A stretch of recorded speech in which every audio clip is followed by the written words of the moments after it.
Hello welcome back to my the lens. അപ്പോൾ ഞങ്ങളുടെ Scotland ട്രിപ്പിൻ്റെ second day ആണ്. ഞങ്ങൾ പെർത്തിൽ നിന്ന് ഇൻവെർണസിലോട്ട് പോവുകയാണ്. ഏകദേശം ഒരു 2 hours ജേർണി ഉണ്ട്. ഞങ്ങൾ വിചാരിച്ചതിൽ നിന്നും 1 മണിക്കൂർ ലേറ്റായി ഞങ്ങൾ ഇറങ്ങിയപ്പോൾ. കാരണം ഇവിടുത്തെ ഈ ഫാമൊക്കെ ഒന്ന് കണ്ടുവന്നപ്പോൾ കുറച്ച് ലൈറ്റായി. ടീനോട് യാത്ര പറയുന്നത് അറിഞ്ഞ് ഞങ്ങൾക്ക് കുറച്ച് വിഷമം. കാരണം ഞങ്ങളുമായിട്ട് പെട്ടെന്ന് അവൻ അറ്റാച്ച്ഡ് ആയിപ്പോയി. അപ്പോൾ ഇറങ്ങാൻ നേരത്ത് അവൻ ഇങ്ങനെ നോക്കിയിരിക്കുമായിരുന്നു, ഈ പിശാചിക്കൾ പോവുകയാണോ എന്നൊക്കെ. ഇത് ഇവിടുത്തെ ഓണറിൻ്റെ വീടാണ് കേട്ടോ. ഞങ്ങൾ താമസിക്കുന്നതിൻ്റെ തൊട്ട് ഫ്രണ്ടിൽ തന്നെയാണ് ഇവരുടെ വീടും കാര്യങ്ങളും ഒക്കെ. അപ്പോൾ ഞങ്ങൾ ഇറങ്ങാൻ നേരത്ത് ഡോൾഫി അമ്മായിക്ക് യാത്രയൊക്കെ പറഞ്ഞാണ് പോയത്. എനിക്ക് ഇവരുടെ പേര് ഓർമ്മയില്ല, അതാണ് ഞാൻ ഡോൾഫി അമ്മായി എന്ന് വിളിക്കുന്നത്. ഭയങ്കര സ്നേഹവും ഭയങ്കര നല്ല സർവീസും ആയിരുന്നു.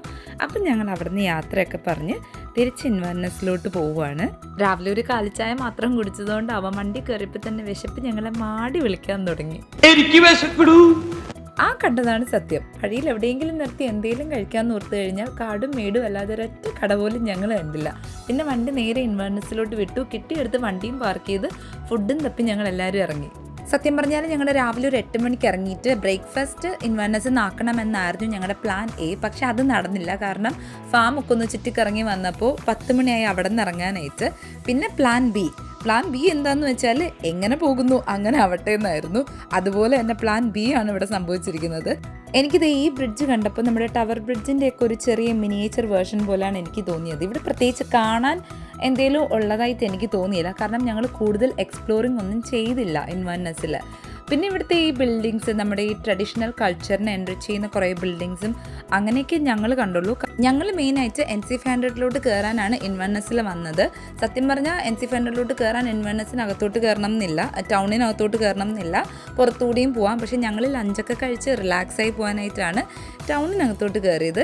NC500 എന്ന് പറയുന്നത് ഇൻവെർണസിന് സ്റ്റാർട്ട് ചെയ്ത് ഇൻവെർണസിൽ തന്നെ തിരിച്ചു വരുന്ന ഒരു 500 miles നീണ്ടു കിടക്കുന്ന ഒരു റോഡാണ് കേട്ടോ. ലോകത്ത് എവിടെ ചെന്നാലും മലയാളികളാണല്ലോ. എവിടെ ചെന്നാലും അവിടെ ഒരു ഇന്ത്യൻ റെസ്റ്റോറൻറ്റ് ഉണ്ട്, പക്ഷെ അവിടെ കയറ്റിയില്ല. വിശക്കുന്നെന്ന് പറഞ്ഞിട്ട് 1 മണിക്കൂറായി ഞങ്ങളായിട്ട് ഈ നടത്തിക്കണാണ്. അപ്പുറത്ത് പോവും ഇപ്പുറത്ത് പോവും, അവിടെ പോയി മെനു നോക്കും ഇവിടെ പോയി മെനു നോക്കും. എന്നിട്ട് എവിടെയെങ്കിലും കേറുവോ? കയറിയില്ല, അവിടെയും കയറിയില്ല. കുറേ നേരം ഈ മെനു ഒക്കെ നോക്കിയിരുന്നപ്പോൾ ഞാൻ വിചാരിച്ചു ഇവിടെയെങ്കിലും കയറുമായിരിക്കുമെന്ന്. മെനു നോക്കും, അകത്ത് കയറി നോക്കും, ഇരുന്ന് നോക്കും, എന്നിട്ട് അവിടെ നിന്ന് ഇറങ്ങും. ഇവിടെ കൊള്ളത്തില്ല, നമുക്ക് വേറെ പോവാമെന്ന് പറയും. ഇതിപ്പോൾ കുറേ ആയി ഞങ്ങളെ നടത്തിച്ച് ഞങ്ങൾക്ക് വിശന്ന് ഞങ്ങൾ മരിക്കാനായി. ഇതിനോടകം ഇവിടെയുള്ള എല്ലാ കടകളും കയറി ഇറങ്ങി. എന്നിട്ട് ആദ്യം കണ്ട് ഈ കടയിലോട്ട് വന്നു. ഇവിടെ കൊള്ളാം, ഇവിടെ കയറാമെന്ന് പറഞ്ഞു.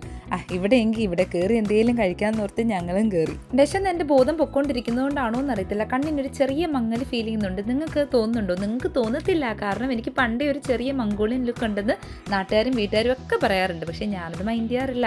എൻ്റെ മുഖത്ത് സന്തോഷം കണ്ടില്ലേ, പൊന്നൂക്കം അട്ടഹസിക്കുക.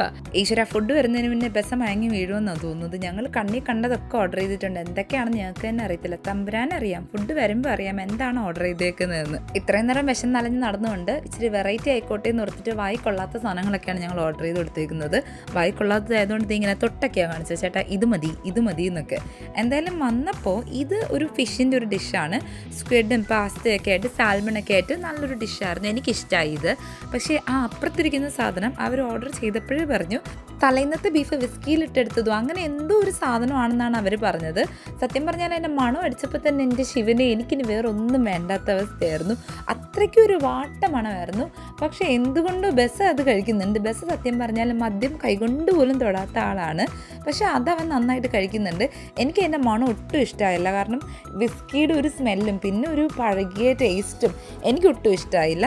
പക്ഷേ ഈ സാധനം നല്ലതായിരുന്നു കേട്ടോ. ഒരു ഫിഷി ടേസ്റ്റും പാസ്തയുടെ ഒക്കെ ഒരു ടേസ്റ്റായിട്ട് എനിക്കിത് ഇഷ്ടമായി. ഞാൻ ലൈഫിൽ ആദ്യമായിട്ട് ഇങ്ങനെ ഫിഷിൻ്റെ ടേസ്റ്റുള്ള പാസ്ത കഴിക്കുന്നത്. അപ്പോൾ ഇത് കഴിച്ചപ്പോൾ തന്നെ ഞങ്ങൾക്ക് ഏകദേശം വയറൊക്കെ ഒന്ന് സെറ്റായി ബാക്ക് ടു നോർമൽ ആയിട്ടുണ്ട്. സത്യം പറഞ്ഞാൽ മറ്റേ പരസ്യം വളരെ സത്യമാണ് കേട്ടോ. വിശന്നാൽ നീ അല്ലാതാകുമെന്ന് പറയില്ലേ. സത്യം പറഞ്ഞാൽ ഞങ്ങൾ വിശന്ന് കഴിഞ്ഞപ്പോൾ ഞങ്ങൾ ചിന്തിക്കുന്നതും പ്രവർത്തിക്കുന്നതും പറയുന്നതും തമ്മിൽ ഒരു ബന്ധമില്ലാത്ത അവസ്ഥയായിരുന്നു. ഞങ്ങളുടെ തീറ്റ കണ്ടിട്ട് അടുത്തിരിക്കുന്നവരൊക്കെ നോക്കുന്നുണ്ടായിരുന്നു, ഇതുങ്ങൾ ഇതുവരെ തീറ്റ കണ്ടിട്ടില്ലേ എന്ന്. പക്ഷെ കുറച്ചൊന്ന് കഴിച്ചു കഴിഞ്ഞപ്പോൾ ഞങ്ങൾ ബാക്ക് ടു നോർമലായി. ഞങ്ങൾക്ക് ബോധം വെച്ച് തുടങ്ങി. അടുത്ത നാട്ടുകാരിരിപ്പുണ്ട്, ശ്രദ്ധിക്കുന്നുണ്ട്.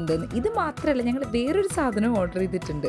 വന്നല്ലോ പറയാൻ കാത്തിരുന്ന് വരാനെന്നതുപോലെ ആയിപ്പോയി. സ്റ്റേക്കാണ് കേട്ടോ ഞങ്ങൾ ഓർഡർ ചെയ്തത്.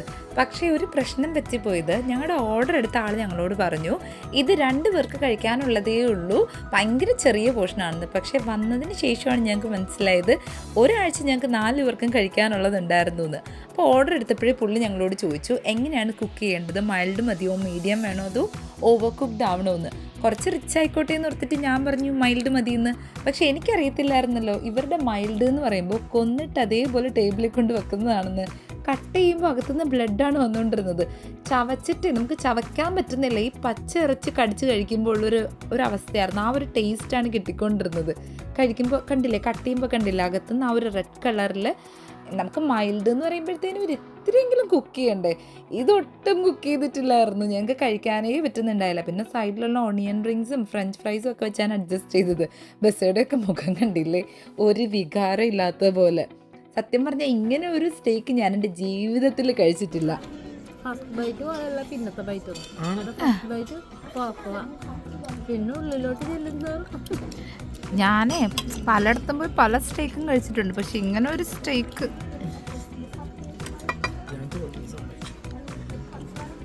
എന്താ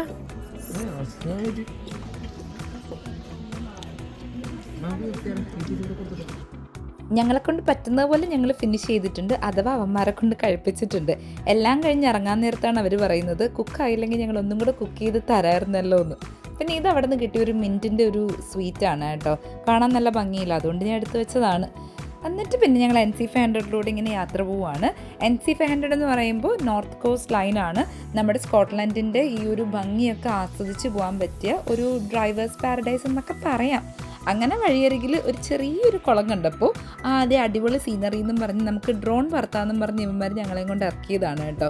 ഇവന്മാർ ഡ്രോൺ പറത്തുമ്പോൾ ഞങ്ങൾക്കറിയാം റോഡാണ് ആസ്പദമാക്കി പോകുന്നതെങ്കിൽ മലയായിരിക്കും കിട്ടുന്നത്, മലയാണ് ആസ്പദമാക്കുന്നതെങ്കിൽ കായലായിരിക്കും കിട്ടുന്നത്. ഇതിനെക്കുറിച്ച് വലിയ അറിവൊന്നും ചേട്ടന്മാർക്കില്ല. ഡ്രോൺ ഇത് എങ്ങോട്ടോ പറത്തി വിട്ടിട്ട് അങ്ങോട്ടും നോക്കി നിൽക്കുകയാണ് ഇവന്മാർ. എന്നിട്ട് ഡ്രോണിനെ തിരക്കുക, ഡ്രോൺ എവിടെയെന്ന്. ചേട്ടന് ഇതിനെപ്പറ്റി വലിയ ധാരണയില്ലല്ലേ?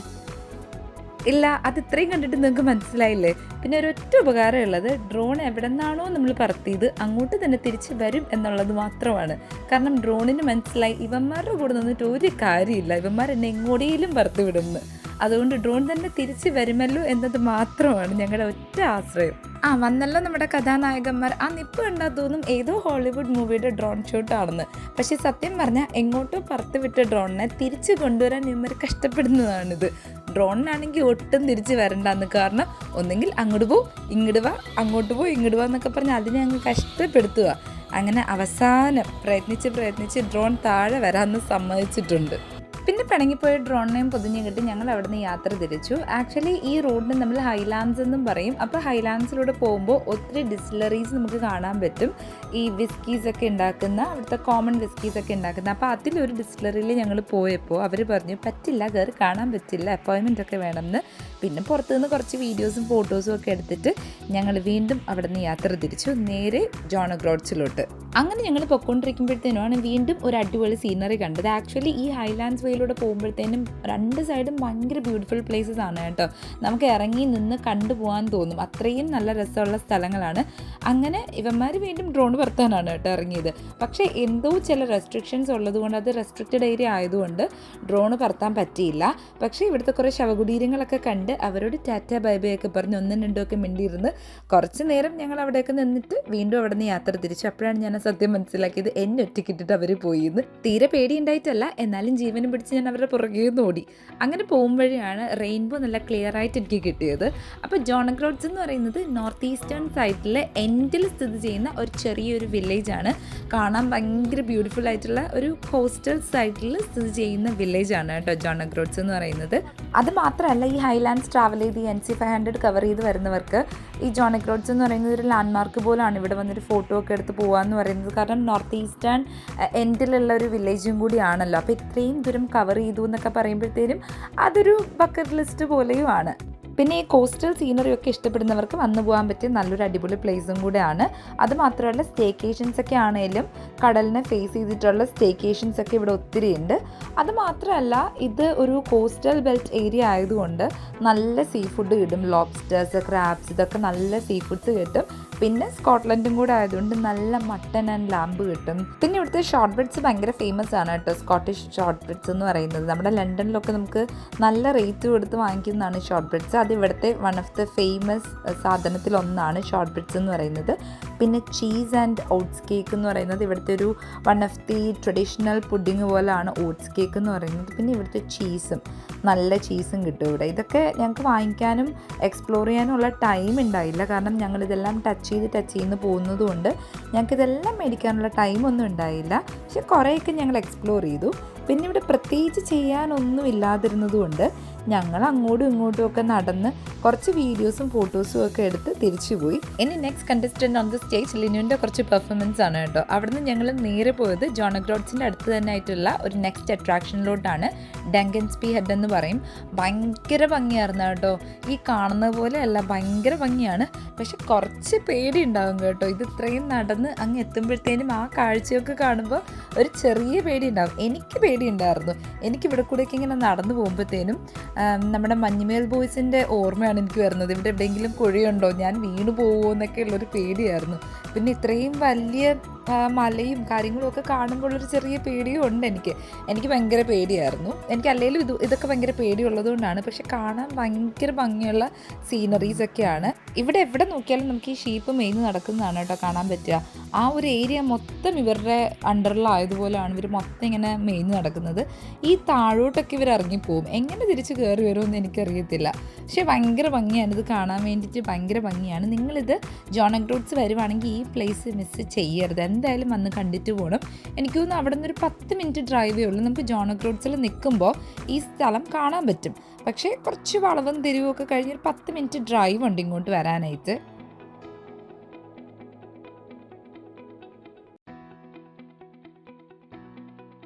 അങ്ങനെ കാത്തിരുന്ന് ഞങ്ങൾക്കും കിട്ടിയൊരു ഡ്രോൺ ഷോട്ട്. പക്ഷേ സീൻ എന്താണെന്ന് വെച്ചാൽ ഇവർ ഈ ഡ്രോൺ ഇങ്ങോട്ട് ഇറക്കിയപ്പോൾ ഇതിനിടയിൽ എവിടെയോ ഡ്രോൺ പെട്ടുപോയി. GPS സിഗ്നലൊക്കെ ലോസ്റ്റായി. ഞങ്ങൾ ഓർത്തു ഡ്രോണിൻ്റെ അന്ത്യമായിരിക്കുമെന്ന്. പക്ഷേ ഞാൻ നേരത്തെ പറഞ്ഞതുപോലെ ഡ്രോണിന് സ്വന്തമായി തിരിച്ചു വരാനൊരു കഴിവുള്ളതുകൊണ്ട് ഡ്രോൺ എങ്ങനെയോ തിരിച്ചു വന്നു. അല്ലായിരുന്നെങ്കിൽ ഡ്രോൺ അവിടെ അങ്ങ് അന്ത്യം അവസാനിച്ചേന്. അപ്പം ഞങ്ങൾ അന്ന് രാത്രി സ്റ്റേ ചെയ്തത് തുർസോയിലായിരുന്നു. തുർസോ എന്ന് പറയുമ്പോൾ NC500 ഒരു മിഡ് വേ പോലായിരുന്നു. അപ്പോൾ അന്ന് ഞങ്ങൾ NC500 സ്റ്റേ ചെയ്ത് പിറ്റേ ദിവസം രാവിലെ തുർസോ ടൗണൊക്കെ ഒന്ന് എക്സ്പ്ലോർ ചെയ്തതിന് ശേഷം NC500 കണ്ടിന്യൂ ചെയ്യാമെന്നാണ് വിചാരിച്ചിരുന്നത്. ഉച്ചയ്ക്ക് വെറൈറ്റി പിടിച്ച് പണി പാളി പോയതുകൊണ്ട് രാത്രി എന്തായാലും വെറൈറ്റി പിടിക്കേണ്ട, ഇന്ത്യൻ റെസ്റ്റോറൻറ്റ് നോക്കി തന്നെ ഞങ്ങൾ പോയി. അങ്ങനെ ഒരു ബോംബെ സ്പൈസസ് എന്ന് പറയുന്ന ഒരു റെസ്റ്റോറൻറ്റ് കിട്ടിയായിരുന്നു. അവിടെ തുർസോ ടൗണിൽ അങ്ങനെ പ്രത്യേകിച്ച് കടകളും കാര്യങ്ങളും ഒന്നുമില്ല. ഒരു 5 മണിയൊക്കെ കഴിയുമ്പോൾ ഭയങ്കര ഗ്ലൂം ഔട്ടാണ് കേട്ടോ. അപ്പോൾ ബോംബെ റെസ്റ്റോറൻറ്റിൽ നിന്ന് ഞങ്ങൾ കുറച്ച് ഫുഡൊക്കെ മേടിച്ച്, ബിരിയാണിയൊക്കെ കേട്ടോ മേടിച്ചത്, അതൊക്കെ മേടിച്ച് ഒരു ഹോട്ട് ചോക്ലേറ്റ് മേടിച്ച് ഞങ്ങളിത് നേരെ ഞങ്ങളുടെ സ്റ്റേയിലോട്ട് പോവുകയാണ്. കുറച്ച് ദൂരം ഉണ്ടായിരുന്നു, കുറച്ച് ഉള്ളിലോട്ടാണ് ഞങ്ങളുടെ സ്റ്റേ. 2 സൈഡിലും പാടങ്ങൾ മാത്രമേ ഉള്ളൂ, വേറെ ഒന്നും കാണാനില്ല. അപ്പോൾ ഇതാണ് ഞങ്ങളെടുത്ത സ്റ്റേ. ഞങ്ങൾ നൈറ്റ് വന്നപ്പോൾ കുറച്ച് ലേറ്റ് ആയിപ്പോയി, അപ്പോൾ വീഡിയോ എടുക്കാൻ പറ്റത്തില്ലായിരുന്നു. അതുകൊണ്ടാണ് ഞങ്ങൾ ഡേയിലെടുത്തത്. നല്ല സ്റ്റേ ആയിരുന്നു. ഇതിനെ പോട്ട്സ് എന്നാണ് പറയുന്നത്.